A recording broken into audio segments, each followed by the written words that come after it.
मेरा नाम सुनीता है और मेरा जन्म 1975 में पटनायक परिवार में हुआ। पापा का नाम मेघनाथ पटनायक, जो आकाशवाणी में सिंगर थे, लोक कलाकार, बहुत सारी आदिवासी गाना में रेडियो में गाना सिंग गाया करते थे। उनके साथ मैं भी 23 साल की 18 साल के उम्र से मैं भी रेडियो में प्रोग्राम देती आई।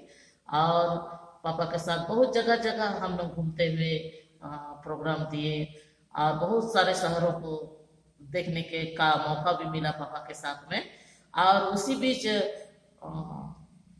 23 साल में मेरे एक प्राइवेट जॉब में मैं नियुक्ति मिला, जो सिलाई और टाइपिंग के सिखाने के लिए मैं बहुत सारे गांव में, बहुत सारा जगह में मैं गई। और उसी बीच दरभा में जैसे मैं पहुंची, परमेश्वर का धन्यवाद हो, वही मेरे जीवन का परिवर्तन हुआ। वहां पर जब मैं सिलाई सिखाती थी बहुत 60-70 महिलाओं को, वहां 2 लड़की थे जो मिशनरी थे, मसीह लोग थे। तो उनका एक व्यवहार, उनका जो बातचीत है, मेरे को बहुत अच्छा लगता था। तो हमेशा वो लोग बोलते थे शुक्रवार दिन हम लोग को चर्च जाना है, हम लोग को प्रार्थना जाना है। तो हम लोग कभी प्रार्थना यीशु मसीह के विषय में हम लोग कुछ भी नहीं जाने थे, क्योंकि हम लोग घर में हमेशा पूजा पाठ करना, हमारे घर में दंतेश्वरी हमारी इष्ट देवी थी, और रामायण पढ़ना, शाम होने से तुलसी में पानी डालना, दिया जलाना, नवरत्न नव रात्रि उपवास करना, ये सब धार्मिक प्रवृत्ति हिंदू रीति विधि जैसे चलते आ रहे थे, वो सब चीज को हम लोग जानते थे। लेकिन हम लोग ईसाई धर्म के विषय में कुछ भी नहीं जानते थे, यीशु मसीह कौन है इस विषय को नहीं जानते थे। लेकिन वहां जो 2 लड़की थी, उनका एक व्यवहार मेरे को बहुत अच्छा लगता था। अब व्यवहार तो अच्छा था, लेकिन क्या है, वो हमेशा शुक्रवार दिन बोलते थे हम लोग को प्रेयर जाना है। तो हम लोग को ये क्लास जो लगा है, मैं जो सिलाई सिखा रही हूँ, उस बीच में ये लोग आके बोलते थे कि नहीं हमको जाना है। तो मैं कई बार सुनी, मेरे को थोड़ा कहाँ जाते हैं इन लोग को थोड़ा सा देखना पड़ेगा, क्योंकि परिवार भी बाद में बोलेंगे कि हम तो सिलाई के लिए भेज रहे थे, अब लड़की लोग कहाँ हैं, इनका अपसेट अगर रहेगा तो बीच में घर वाले भी कुछ बोल सकते हैं। ऐसे बोल के मैं सोची, और इनके पीछे मैं एक दिन निकली तो मैं क्या देखती हूँ, एक पास्टर थे और ये लोग बहुत सुंदर रीति से प्रभु का आराधना, प्रभु का महिमा, प्रार्थना, दुआ मस्त से कर रहे थे। और उसी बीच में पास्टर हालेलुया हालेलुया कुछ ऐसे शब्द ऐसे बोल रहे हैं, बोल के मैं मन में ये सब को सुनी। और वहां वो बीच में एक गाना चला, स्तुति आराधना ऊपर जाती है, आशीष लेके नीचे आती है। ये गाना को जब वो गाए, बचपन से तो मैं एक संगीत के प्रति मेरा बहुत रुझान रहा, बहुत ही प्रेम रहा, क्योंकि पापा के साथ मैं पहले बता चुकी हूँ, मैं रेडियो में आकाशवाणी में सिंगर थी। तो ये गाना जब मैं सुनी तो मैं, मेरा पैर वो जगह में अटक सा गया, मैं वो गाना को सुनने के लिए मैं सुनी। उसके बाद जैसे ही गाना खत्म होने के बाद वहाँ जो पास्टर साहब थे वो बोले आप बैठो, बोले। जैसे उस जगह में मैं रुकी, मेरे अंदर कुछ चीज बहुत बड़ा खलबली एक मच गया है, क्योंकि कुछ चीज मेरे अंदर से बहुत बाहर जा रहा है। इस प्रकार से मैं पसीना से लथपथ एक अपना आप को ऐसे टाइप का महसूस कर रही थी कि कुछ चीज मेरे अंदर से चले जा रहा है, मैं अपना आप को संभाल नहीं पा रही थी। और मैं ये सोची कि ओहो प्रभु, कि ओहो ये जगह में मैं फंस गई हूँ, ये कब मेरे को जाने के लिए बोलता तो होता, मैं एक अपना ये ईसाई धर्म के विषय में ये सब क्या चीज बता रहा है, ऐसे यानी मेरे अंदर में अजीब टाइप का सोच विचार उस समय आया।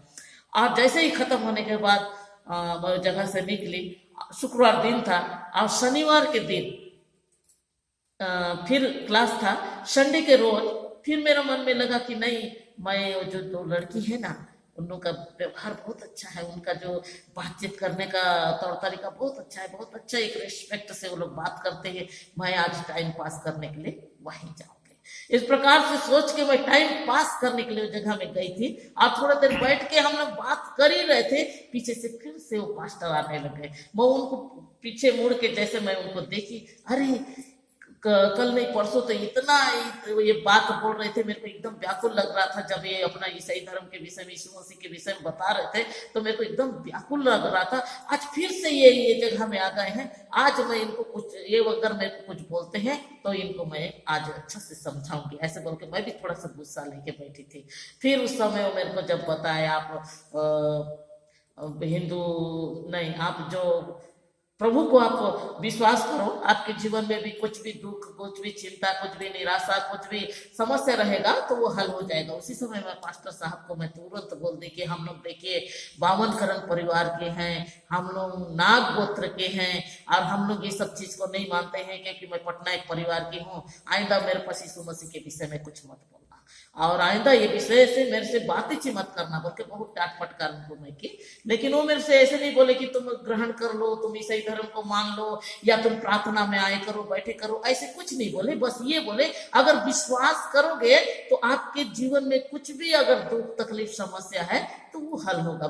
बस इतनी बताए। कुछ समय बीतने के बाद ये बात इस प्रकार से तो हो गया, लेकिन कुछ समय बीतने के बाद एक बहुत बड़ा दुष्ट आत्मा आके मेरे ऊपर घात करने लग गया।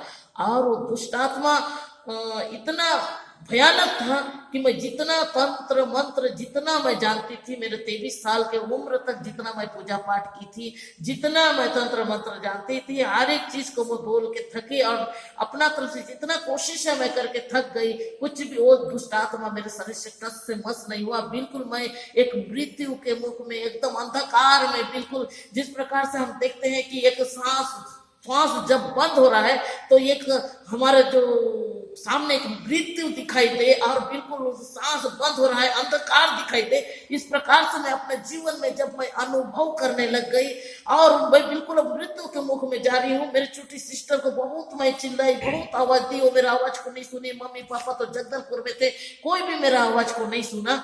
और उस समय मैं सब तरफ से हारने के बाद प्रभु उस समय अपना दर्शन देके, अपना चेहरा, प्रभु का एक चेहरा मैं देखी।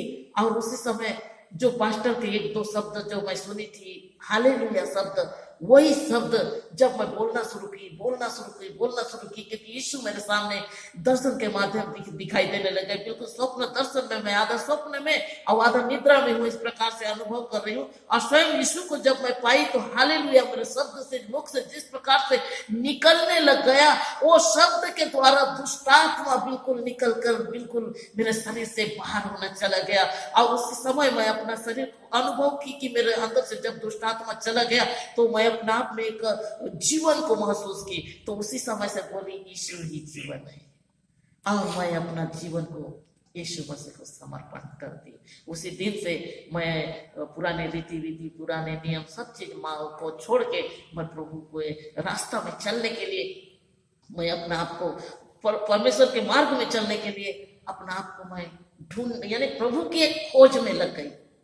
इस प्रकार से प्रभु के खोज में जब मैं लग गई, और प्रभु के खोज में जब मैं लगी तो प्रभु को कैसे मैं कहाँ देखूं और कैसे मैं पाऊं, ये अनुभव मैं अपने जीवन में ली। और उसके बाद जो विश्वासी के घर में जाकर मैं बैठी थी, और वही विश्वासी से मैं पूछने लग गई, आपके वो पास्टर कब आएंगे। एक दिन वो पास्टर को देख के मैं बोलती थी कि उनसे कब मेरा पीछा छूटे, तो दोबारा देखिए वो पास्टर की खोज में मैं लग गई कि वो पास्टर कब आएंगे और मेरे को ये जो मेरे जीवन के समस्या जो घटना घटी है, इस विषय को मैं उनको बताऊंगी और वो मुझे प्रभु के विषय में मुझे बताएं, और मैं क्योंकि प्रभु के विषय में कुछ जानना चाहती हूँ। ये प्रकार से मैं अपना जीवन का अनुभव उस दिन अपने जीवन में मैं पाई।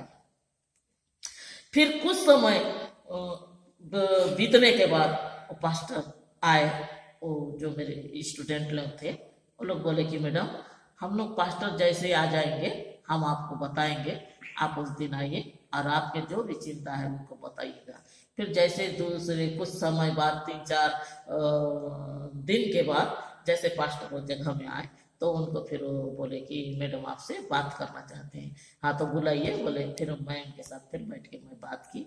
नहीं, मेरे ऊपर में उस दिन बहुत बड़ा दुष्ट आत्मा अटैक हो गया था और मैं बहुत चिल्लाई, बहुत चीखी, बहुत अपना आप को उससे बचाने की कोशिश की, कुछ भी ओटस से मस नहीं हुआ। लेकिन आप लोगों के यीशु मसीह जब मैं उनका नाम ली और हालेलुया धन्यवाद यीशु जब मैं बोली, तो उसी समय वो दुष्ट आत्मा मेरे शरीर से निकलने लग गया।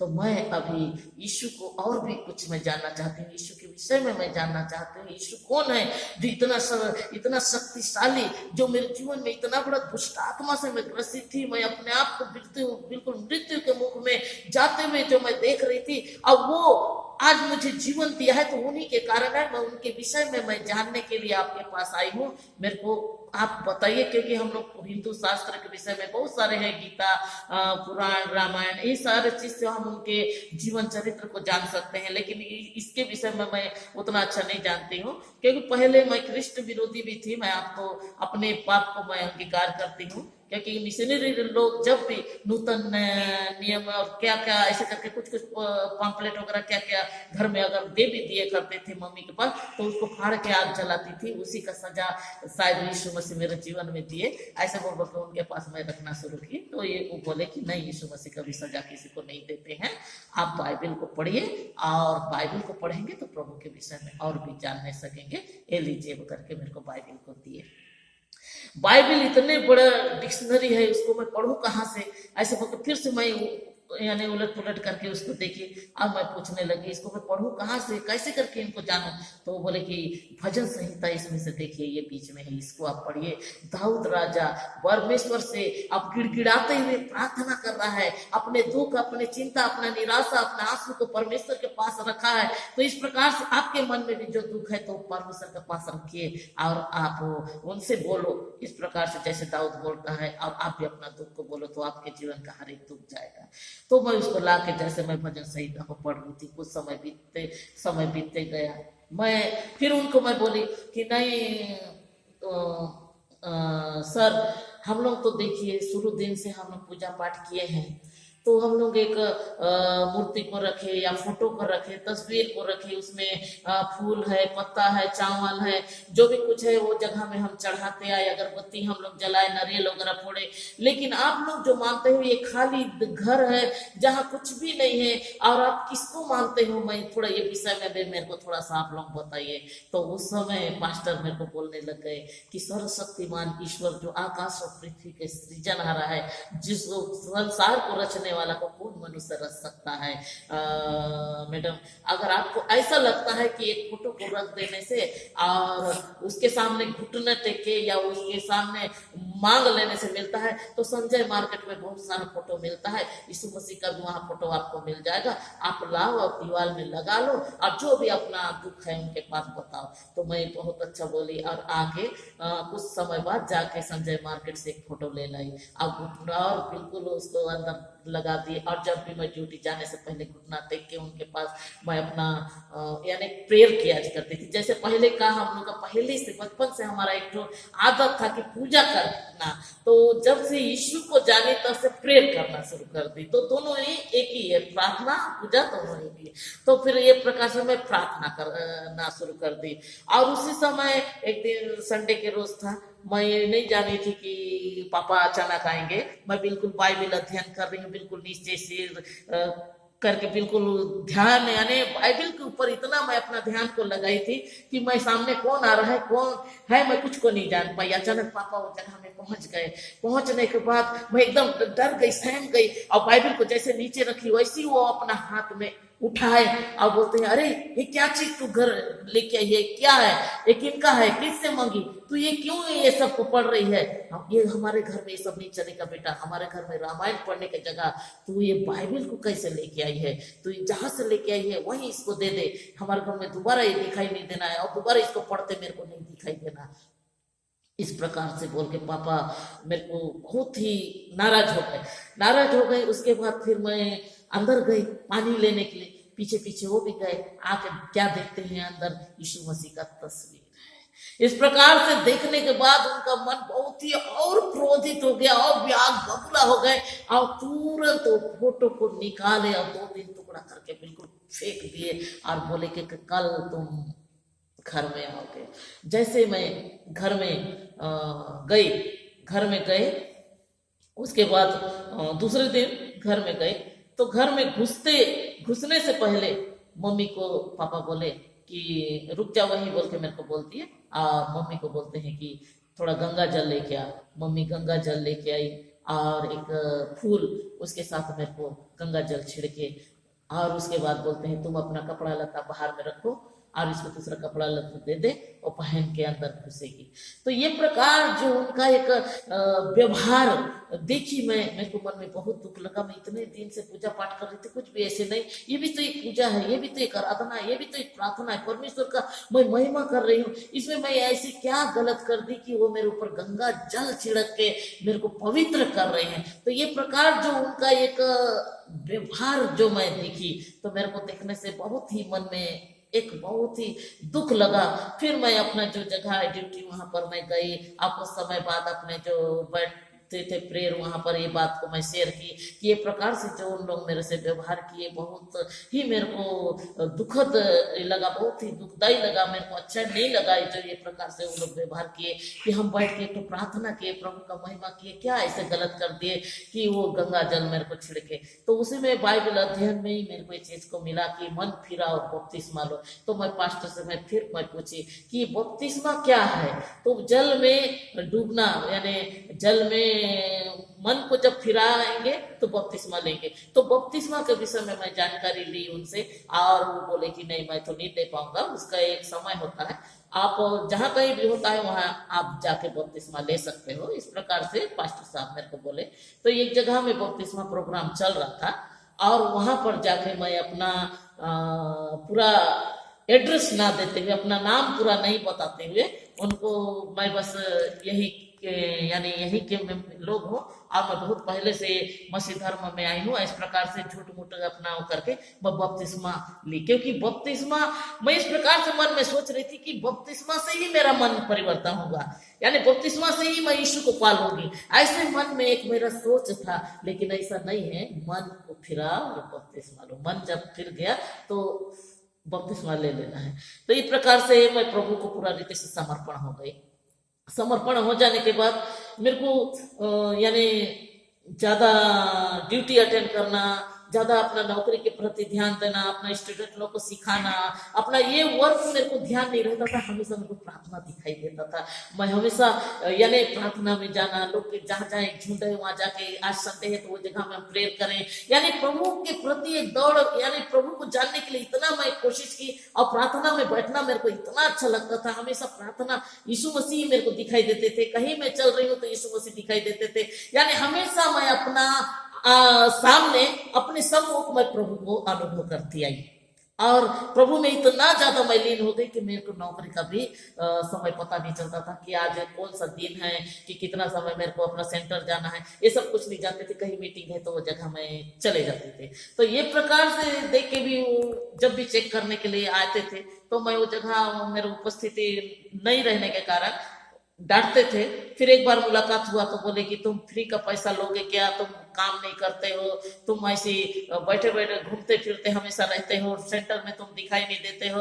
तो ये प्रकार से थोड़ा जो उनका जो बात तो मेरे को अच्छा नहीं लगा। मैं बोले कि सर मैं काम करना नहीं चाहती हूँ, आप लोग अपना सामान ले जाइए, क्योंकि मैं प्रभु को पाली, मैं संसार को पाली। वो लोग बोले पागल हो गई है। अरे कई लोग तो नौकरी के लिए देखो पैसा दे दे के नौकरी के लिए दौड़ते हैं, और तुम नौकरी को छोड़ के प्रभु प्रभु बोल रहे, प्रभु तुमको पाल देगा क्या? हाँ प्रभु मेरे को पालेगा, मैं प्रभु के पीछे मैं चलूंगी, आप अपना सामान ले जाओ। जैसे सामान ले जाने के बाद घर में मैं बोलती कि नहीं मेरे को बड़े जॉब के लिए मेरे को कंप्यूटर करना है, कंप्यूटर करने के बाद मैं बड़े जॉब मेरा लगेगा, तो मैं इसीलिए क्या है इसमें अभी मैं काम नहीं करूंगी, ऐसे बोल के घर में बोल दी।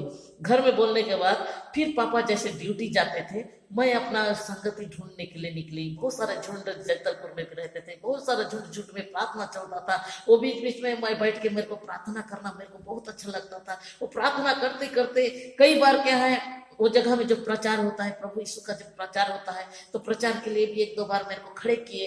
प्रचार में मैं अच्छा सही रीति से बोल नहीं पाई तो मेरे को थोड़ा सा ठीक नहीं लगा कि वो मैं यानी खड़े होके जो प्रभु का जो वचन को प्रचार करते हैं पास्टर लोग देखो कितना अच्छा से बोल लेते हैं, लेकिन मैं वही को बोल रही हूँ, यानी मैं उसका गहराई को नहीं बोल पा रही हूँ, उसके विषय में अच्छा से जान नहीं पा रही हूँ।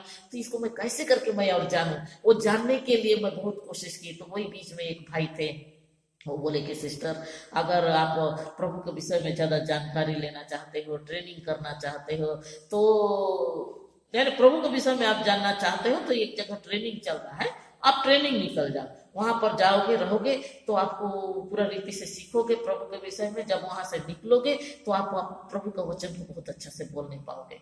तो ऐसे तो ठीक है, फिर मैं इसके लिए मैं कोशिश करूंगी बोली। और पापा भी थोड़ा सा मेरे को डांट फटकार करने के बाद मैं थोड़ा सा मन में बहुत दुख कि हमेशा तो यानी इधर उधर तो निकल निकल के चले जाते रहती है, शाम नहीं जानती है कितने समय भी तू आती है, लड़की जात हो के तू समय को कुछ नहीं जान रही है, ऐसे बोल के मेरे को डांट दिए। तो मैं मन में सोची कि ठीक है पापा मेरे को डांट के आज गए हैं ड्यूटी मम्मी के पास, अब मैं बोलती हूँ क्योंकि माँ के पास सबका चलता है। मैं मम्मी के पास बोलने लगे, मैं देखो मैं पापा मेरे को इतना डांट फटकार कर दिए, मैं आप लोगों के घर में रहना नहीं चाहती हूँ, मैं ट्रेनिंग करूंगी, मैं प्रभु को जानती हूँ, प्रभु के विषय में मैं और भी शिक्षा में लेना चाहती हूँ, मैं यहाँ पर मैं नहीं रहना चाहती, प्रभु मेरे को बुला रहे हैं, उनके सेवा के लिए मेरे को इस्तेमाल करेंगे, प्रभु का लिए मेरे को जीना है, परमेश्वर का कार्य में मेरे को चलना है, मैं अपने जीवन को परमेश्वर को दे दी हूँ, मैं प्रभु के लिए अपना पूरा समर्पण हो गई हूँ मम्मी, मैं और नहीं रुक सकती, मेरे को जाकर मेरे को ट्रेनिंग करना है। तो मम्मी बोली अरे तू कैसे पागल हो गई है, तू क्या बोल रही है, तेरे बात हमको समझ में नहीं आ रहा है, हम लोग घर में तो दंतेश्वरी इष्ट देवी है, हम लोग इतना पूजा पाठ करते हैं, दिन को रात को हमारे घर पर इतना पूजा पाठ चल रहा है, वो जगह में तू सही धर्म के विषय में तू बोल रही है। माना कि कोई कोई आके वो सब नूतन नियम ये वो दे दिए, लेकिन हम उन सब को कभी पढ़े नहीं, तू काहे के लिए पढ़ना शुरू कर दिया, इतना इसके गहराई के विषय में तू बोल रही है, ये सबसे दूर रह बेटा, ऐसे मत कर। तो मैं बोली नहीं, मैं अब निकल गई हूँ प्रभु के लिए, मैं बिल्कुल अब ट्रेनिंग करूंगी, अब प्रभु को के विषय में जानने के लिए मैं पता की हूँ। तो वो बोले कि कहाँ जा रही है, तो मैं वो भी घुमा कर रख दी क्योंकि पहुंच जाएंगे बोल। घुमाने के बाद भी वो लोग पता कर ही लिए। 7वां दिन में परमेश्वर मेरे को दर्शन के माध्यम से बात किया। 7वां दिन में जो गुरु थे मेरे, उनके पास जाके मैं बोली सर मेरे पापा आ रहे हैं, प्रभु मेरे को ये विषय में बता रहे हैं। तो उन्होंने भी ये बात को सोचे होंगे, अरे कल तो ये आई है अन्य जाति से है और इसको अभी से प्रभु क्या बताते होंगे। ठीक है सिस्टर एक काम करो, आप परीक्षा दे दो, सो सकता है परीक्षा से डर भी रही होगी तो इसलिए वो इस प्रकार से बोल रही है बोल के सोचे होंगे। फिर दोबारा फिर मैं उनके पास गई, सर मेरे पापा आ रहे हैं, प्रभु मेरे को इस विषय में बता रहे हैं, सर मेरा जो बपतिस्मा तो हुआ है लेकिन एफिडेविट नहीं हुआ है, उसको आप थोड़ा सा करवा दीजिए, नहीं तो फिर से पुनर्बार मेरे को पापा यानी ईसाई धर्म से हिंदू धर्म में मेरे को ले जाएंगे और मैं कभी होना मेरे को अच्छा नहीं लगेगा, तो आप मेरे लिए इतना थोड़ा सा सहायता कीजिए करके फिर से सर के पास मैं बोलने गई। तो उस समय बोले ठीक है सिस्टर एक काम कीजिए, आप खाना खा लीजिए और उसके बाद आप जाएंगे। जैसे खाना खाने के बाद जाएंगे बोलने से उसी समय तीसरे बार उनके पास जाने से पहले ही पापा वो जगह में पहुंच गए और बहुत डांट फटकार की, बहुत प्रकार से वो जगह में बोलने लग गए कि आरएसएस दल बजरंग दल नाना प्रकार टेढ़ा मेढ़ा वो जगह में बात हुआ। अगर मेरी लड़की को नहीं भेजोगे तो मैं पूरा आग लगा दूंगा, ये सबको जला दूंगा और बहुत सारा अनबन बोलने लगे। सर उस समय सह नहीं सके उन सब बातों को और बोलने लगे कि ठीक है सिस्टर आप जाइए, हम आपके लिए प्रार्थना करेंगे, प्रभु जरूर आपको एक जगह में लेके आएंगे। मैं फिर भी उस जगह से निकल के आने के लिए मेरी इच्छा नहीं हो रहा था, लेकिन जब पापा ये बोले कि तेरे मम्मी को हार्ट अटैक आया है और देख वो बार बार चिल्ला रही है, रो रही है कि मेरी बेटी आ जाए और आए, बोल बोल के वो बहुत परेशान हो रही है, इसलिए बेटा चल थोड़ी देर के लिए भी चल, तेरे माँ को देख के आ जाना, क्योंकि वो बार बार सुनीता सुनीता बोल बोल के ना एकदम हार्ट अटैक के मारे एकदम बहुत परेशान हो जा रही है।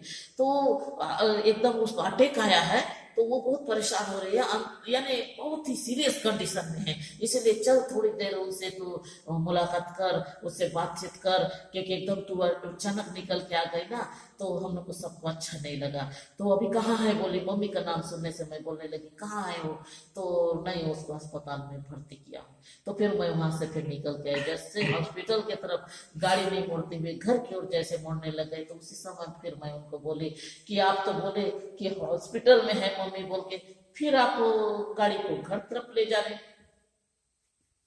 तो उसी समय पापा बोले कि नहीं उसको घर में लेके आ गया हूँ और चल बहुत अभी भी उसका कंडीशन बहुत खराब है। घर में लेके आ गया हूँ बोलने से थोड़ा सा मेरा माथा फिर थनका, यहाँ कुछ गड़बड़ तो नहीं है, ये प्रकार से सोच के मैं थोड़ा सा मन में सोची, फिर भी कुछ नहीं बोली। जैसे मैं घर में गई हूँ और मम्मी दरवाजा को गेट को खोली और बिल्कुल कमर में हाथ रख के बिल्कुल खड़े हो गई है। ये सब चीज देख के मैं और भी आग बबूला हो गई, गुस्सा हो गई कि ये लोग मेरे को यानी झूठ बोल के लेके आए, और देखो जब हार्ट अटैक है और इतना सीरियस कंडीशन में है बोल रहे, तो वो व्यक्ति इस प्रकार से कैसे खड़ी रह सकती है, ये सब मेरे को झूठ बोले बोल के जैसे पापा के पास मैं गुस्सा हो गई। तो उसी समय पापा बोले बेटा तू मीराबाई बन जा, कृष्ण कृष्ण बोल के घूमना, राम राम बोल के घूमना, लेकिन यीशु मसीह मत बोल के कि हमारे घर में वो सब नहीं चलता है बोल बोल के मैं बोल के इतना मन में दुख करके अपना सिर को मेरे पैर में तक रोए रखे और रोने लग गए, बेटा तू ईसाई धर्म को छोड़ दे। ऐसे करके जब वो बोलने लग गए तो उसी समय मैं उनको बोली पापा आप मुझे पैदा किए हो, छोटे से बड़े किए हो, अगर आप ये बोलते हो अपने सिर को काट के रख दे बोलने से मैं रख दूंगी, लेकिन यीशु को नहीं छोड़ूंगी। जैसे ये शब्द को सुने तुरंत उठे और ऐसे में ठीक है तू यीशु को नहीं छोड़ेगी तो मैं तेरा आज जान समेत तेरे को मार देता हूँ, आज तू एक घर में बिल्कुल नहीं रहेगी, आज तेरे को बिल्कुल यानी नष्ट कर दूंगा। ऐसे बोल के तुरंत दौड़े और दरवाजे के पीछे कुड़ारी था उसको लेके आए और दौड़ते जैसे लेके आ रहे हैं दौड़ के आई मम्मी और बोली कि जवान लड़की ऐसे मत मारो, इसको एक काम करते हैं घर के अंदर इसको ढक देते हैं, खाना पानी कुछ नहीं देंगे, ये मर जाएगी तो इसको घर के अंदर गड्ढा खुदाई करेंगे और इसको दफना देंगे तो घर गांव वाले पूछेंगे कहाँ गई लड़की, बोलने से अरे इधर उधर घूम फिर रही थी तो कहाँ गई कहाँ नहीं, ऐसे बोल देंगे। आपके ऊपर भी आरोप नहीं आएगा, किसी के ऊपर आरोप नहीं आएगा, लेकिन क्या है इस प्रकार से कच्चा मारना, इसको मत मारो, इस प्रकार जवान लड़की है इसको मत करो, इसको बस घर के अंदर ढक देते, भूख और प्यास में ही लड़की मर जाएगी, इसको कुछ नहीं देंगे। ऐसे बोल के दरवाजा बंद कर दिए और दरवाजा बंद कर दिए, सुबह से शाम तक से और रात हो गया और बंद कर दिए हैं, खाना पानी कुछ भी नहीं दिए। वो लोग ये सोच रहे थे कि मम्मी दरवाजा खोलो, पापा दरवाजा खोलो, मेरे को थोड़ा सा पानी दो कि थोड़ा सा खाना दो, मैं बहुत परेशान हो रही हूँ, मेरा गला सूख जा रहा है, मैं भूख के मारे व्याकुल हो रही हूँ। इस प्रकार से वो बोलने लग जाएगी और वो अपना जो है जिद में अड़ी है वो जिद को छोड़ देगी। एक प्रकार से उन लोग का एक सोच था, लेकिन मैं वहां से टस से मस नहीं हुई, रोते गिड़गिड़ाते हुए परमेश्वर से मैं प्रार्थना करने लग गई, घुटना में रहकर प्रार्थना करने लग गई, प्रभु तेरे लिए मेरे को जीना है, तेरे लिए सेवकाई करना है, तो मेरे लिए रास्ता खोल, तू मेरे लिए मार्ग खोल, तेरे महिमा के लिए मैं बाहर निकलना चाहती हूँ, क्योंकि तू मेरे को जीवन दिया है, तू ही सत्य ईश्वर है, क्योंकि मैं बाइबल को मैंने पढ़ा है प्रभु, तेरे विषय में मैंने बहुत सारी चीजों को जाना, आज तेरे बिना मैं रह नहीं सकती, हे ईश्वर तू मेरे लिए सहायता तो भेज करके। मैं जब रोते गिड़गिड़ाते हुए मैं जब प्रार्थना कर रही थी उस समय पूरा अंधकार, एक बड़े पत्थर, एक अंधेला टाइप का दिखाने लग गया।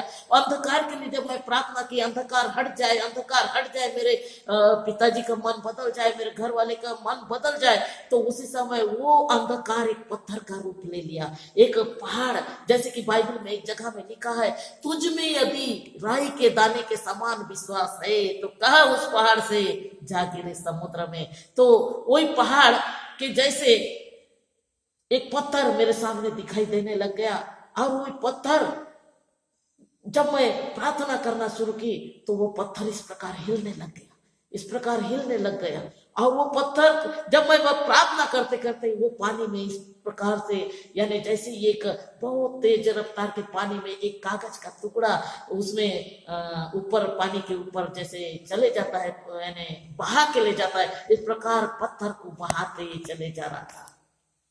उसी समय एक बात मेरे मन में आया कि ये पत्थर जो है अविश्वास, यानी मेरे पिताजी का मन को बदल तो नहीं रहा है, मेरे प्रभु हे पिता उनके जीवन को तू बदल, इस प्रकार से मैं मन में सोचती ही रही और उसी समय वो घर भी